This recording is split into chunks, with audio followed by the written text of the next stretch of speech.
Antoine Fauchier est Bonjour docteur François. en littérature, option humanité numérique. Il a soutenu en janvier dernier à l'Université de Montréal une thèse intitulée Fabriquer des éditions, éditer des fabriques, reconfiguration des processus de publication et évolution des pratiques d'écriture et d'édition dans le champ littéraire sous la co-direction de Marcello Vitelli Rosati et de Michael Sinatra. Et Julia, qui est avec nous aujourd'hui, bonjour Julia, qui est candidate au doctorat en humanité numérique à l'Université de Montréal. Elle détient une maîtrise en philosophie de l'Université de Macerata en Italie, sous la direction de Marcello Vitali Rosati. Sa recherche porte sur la philosophie des protocoles numériques et leur rôle dans la production et la circulation des connaissances. La communication qu'il nous prépare aujourd'hui, en fait, si la technique nous suit, pas que Marcello a écrit un éloge du bug, donc on est bien. Donc, la communication s'intitule le projet Revue 3.0, les revues SH au cœur du savoir futur. Alors, Antoine et Julia, si ça vous convient, je vous cède la parole. Alors merci beaucoup François. Alors on va faire cette présentation à deux, donc on va faire un peu de ping-pong avec Julia, puisqu'on va se donner la parole, se laisser la parole au fur et à mesure de cette présentation. Donc avec Julia Ferretti, nous présentons un projet d'envergure. Il s'agit du projet partenariat Revue 3.0. Il s'agit d'une demande de subvention partenariat portée par Marcello Vitali Rosati, qui a déjà présenté ici un cadre théorique qui va nous être utile pour la suite et qui fait suite à un autre projet qui s'est terminé il y a quelques années qui s'appelle Revue 2.0.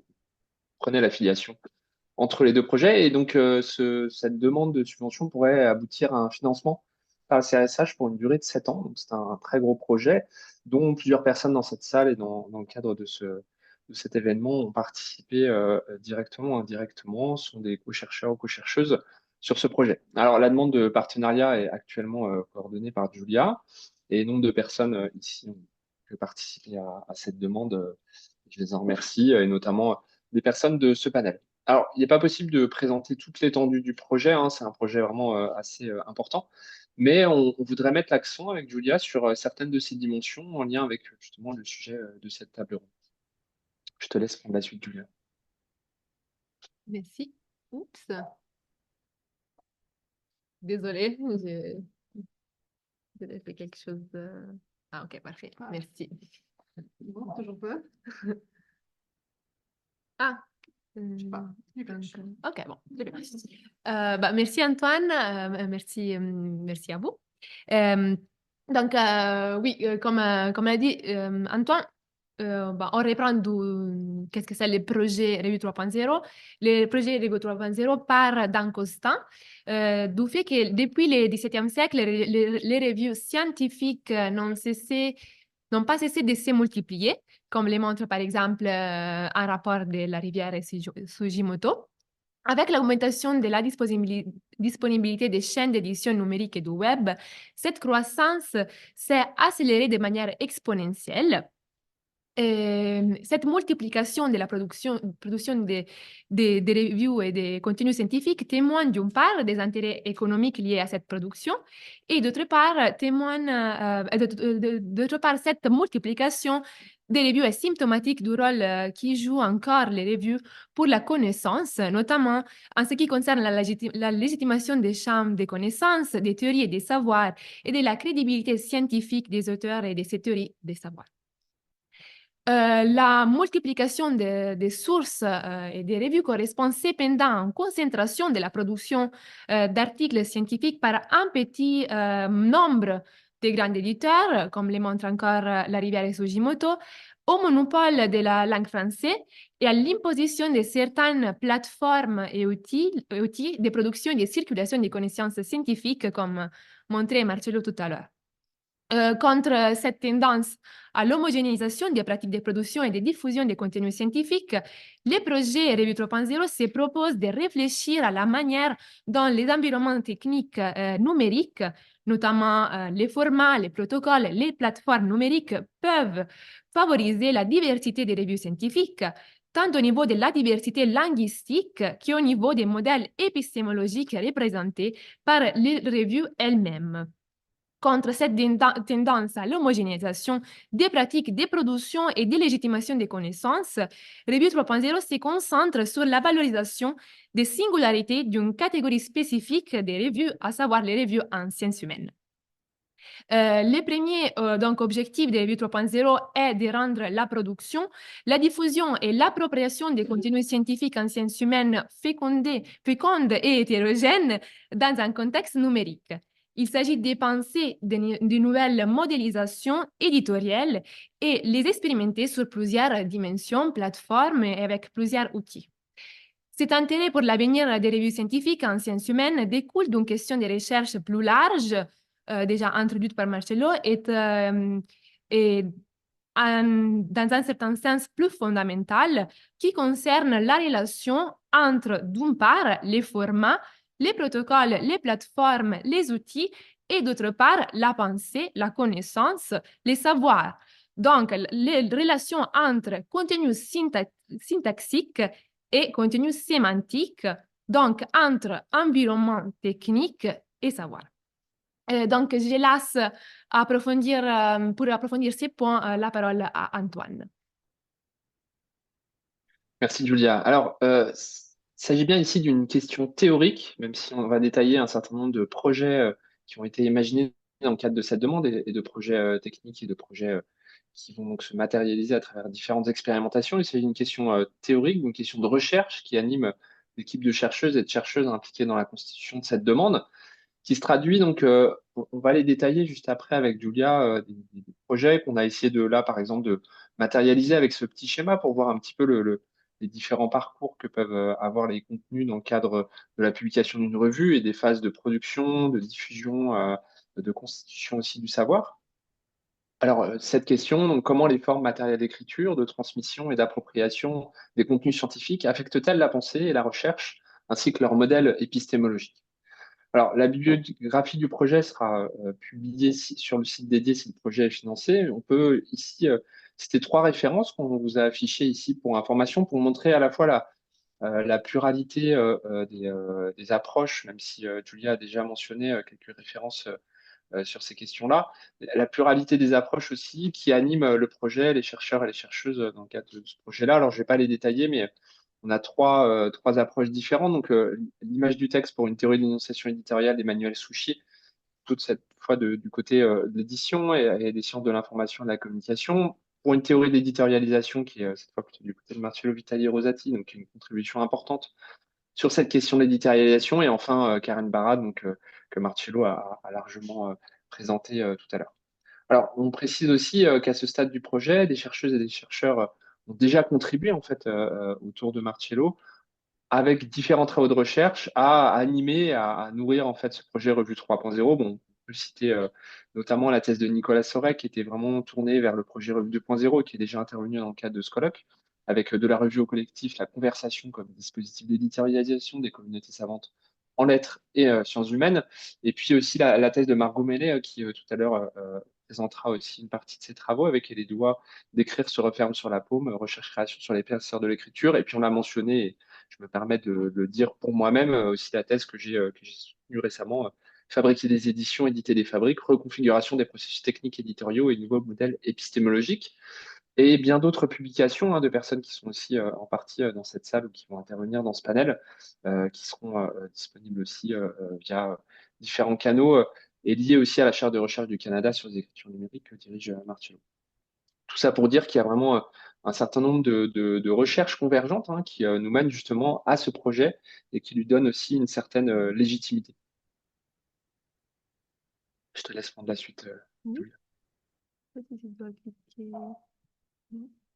Alors, pendant que les problèmes techniques sont résolus, je dois juste préciser que Julia a fait un petit lapsus en disant qu'il y avait l'hégémonie de la langue française, mais c'est bien l'hégémonie de la langue anglaise dans le cadre des recherches en sciences humaines et sociales, et c'est juste pour préciser, pour éviter toute mauvaise compréhension du projet et de ce qu'on est en train de présenter.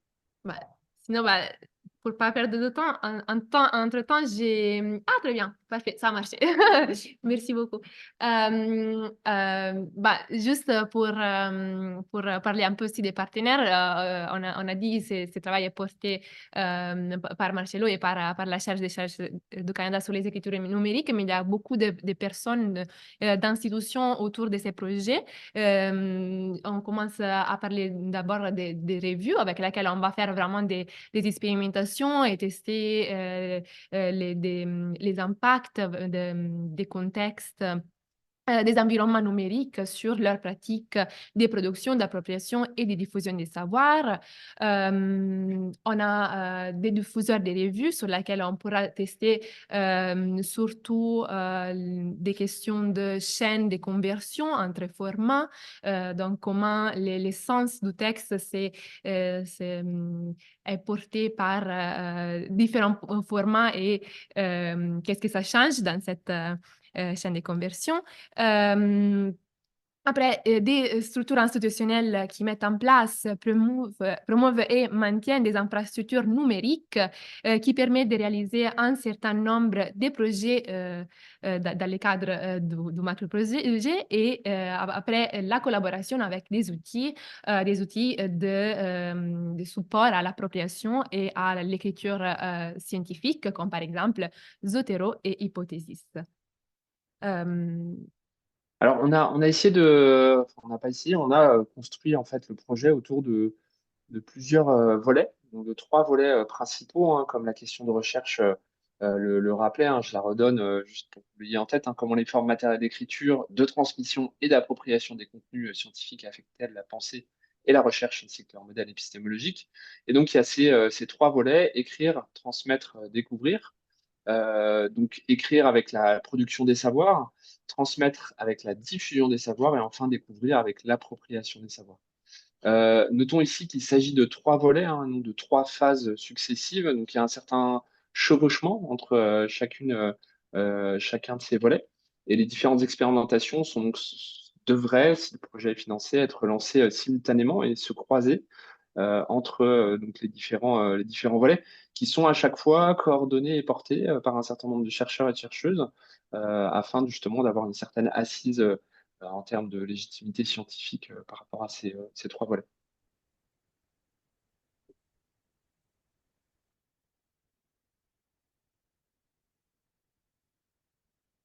C'est toujours à moi de parler, excusez-moi. Et donc, je vais juste détailler le premier, donc la production de savoir. Comment les formes matérielles d'écriture affectent-elles la pensée et la recherche? Alors là, on a juste mis en avant deux éléments, hein, les formats et les chaînes de conversion entre formats. Alors, le projet de cet axe ou de ce volet, c'est d'identifier et de comprendre des enjeux liés à l'écriture en sciences humaines, ce qui comprend notamment donc les formats, la structuration des contenus, les outils d'écriture, les outils de gestion bibliographique, etc. Il s'agit aussi de produire des modèles d'écriture adaptés au contexte actuel de diffusion et qui bénéficient des potentialités offertes par le numérique.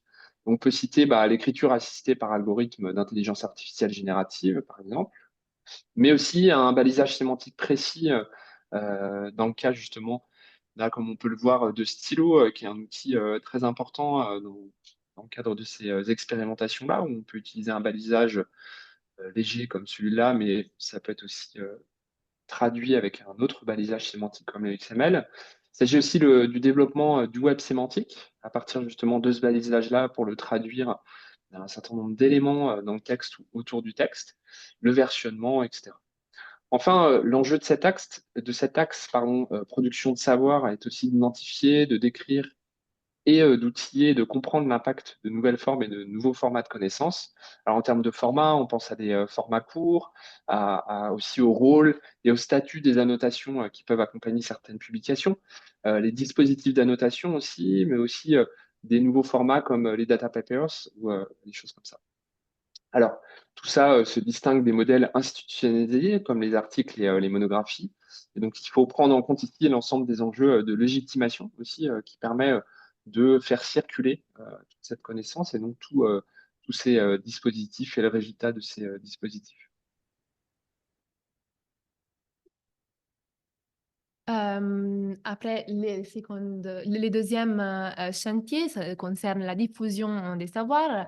La question fondamentale de ces chantiers est comment les modes de circulation et de légitimation des contenus savants conditionnent-ils la pensée et la recherche? Et bon, la simple en fait, présence des revues dans l'espace numérique n'implique pas immédiatement leur participation au développement de la connaissance et du savoir. La valeur sémantique des tests scientifiques est étroitement liée à la richesse sémantique des formats et des informations qui sont encodées dans les mêmes textes. Nous avons vu par exemple la présentation d'hier d'Emmanuel Chateaudoutier sur les possibilités d'expression et de représentation offertes par les standards XML-TI. Nous proposons dans ces chantiers d'expérimenter des méthodes d'enrichissement textuel en intégrant ces méthodes dans l'outil d'écriture à stylo que Antoine a déjà cité et dont nous verrons la présentation dans un instant. Nous nous intéressons, par exemple, entre autres, au langage IML, un véritable système d'encodage des concepts conçu pour représenter les langages naturels à travers une sémantique computationnelle. Et cette représentation s'est faite grâce à une syntaxe rigoureuse qui n'est pas l'objet de cette présentation et dont nous voyons une schématisation minimale et partielle dans la diapositive. Afin de comprendre comment ces modèles d'organisation des données textuelles et linguistiques contribuent au sens des textes encodés, nous pourrons par exemple les comparer avec d'autres modèles d'enrichissement sémantique, comme par exemple, Antoine l'a cité déjà, les web sémantiques. Nous aborderons par exemple les web sémantiques, par exemple l'objet des ontologies. Par exemple, on va relier des identités citées dans les contenus textuels des références d'un stylo à des ontologies plus ou moins généralistes. Comme IML, les ontologies définissent les objets qui les composent parce qu'elles les catégorisent et les inscrivent dans un certain horizon conceptuel. Bâtiment écrit par exemple en 2022, construire une ontologie, c'est aussi décider de la manière d'être et d'exister des objets. Grâce à ces expériences et comparaisons, nous voulons sonder les implications profondes des stratégies d'enrichissement sémantique qui permettent d'extraire l'essence d'un contenu textuel au moyen des méthodes techniques à la fois automatiques et ponctuelles. Et donc, pour les rendre, ces méthodes d'extraction vont les rendre plus trouvables et donc aider la diffusion du savoir, des contenus dans les textes. À propos de l'appropriation des savoirs, la question principale des recherches est comment les formes concrètes de lecture et d'appropriation des publications scientifiques affectent la pensée et la recherche.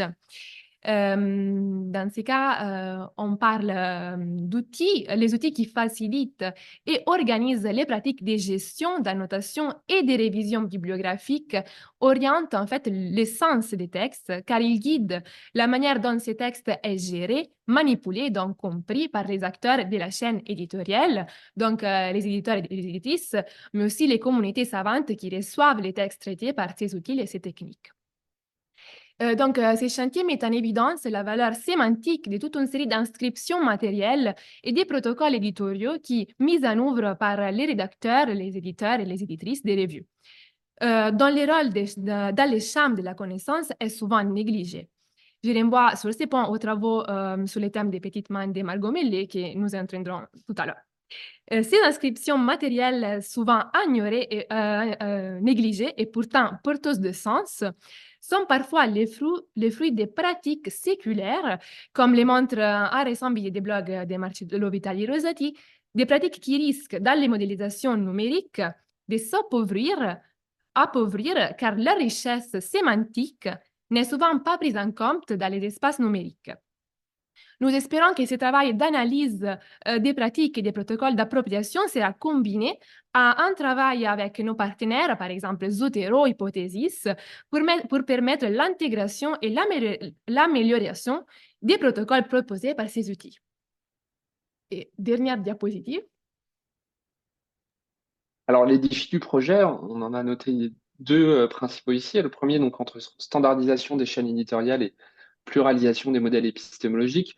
Alors moi, j'ai pu, par exemple, dans le cadre de ma thèse, étudier un certain nombre de chaînes d'édition que je qualifierais de non conventionnelles, qui s'écartent en fait justement de cet effet de standardisation. On note plus particulièrement dans le domaine de l'édition scientifique et qui permet d'envisager justement une pluralisation des modèles épistémologiques. Et il s'agit ici donc d'identifier, de concevoir de nouvelles modélisations éditoriales. Alors, ça se fait pas non plus dans un esprit forcément de tout refaire, mais et là je laisse les derniers mots à Julia, aussi de pouvoir prendre en compte un certain nombre de traditions, un certain nombre de savoir-faire qui existent déjà. Oui, donc exactement. On peut conclure comme ça. Exactement. Un des enjeux, des défis des revues 3.0 est aussi de considérer les passés et la richesse du passé et comment l'intégrer dans les richesses du présent offertes par les écosystèmes, les environnements numériques.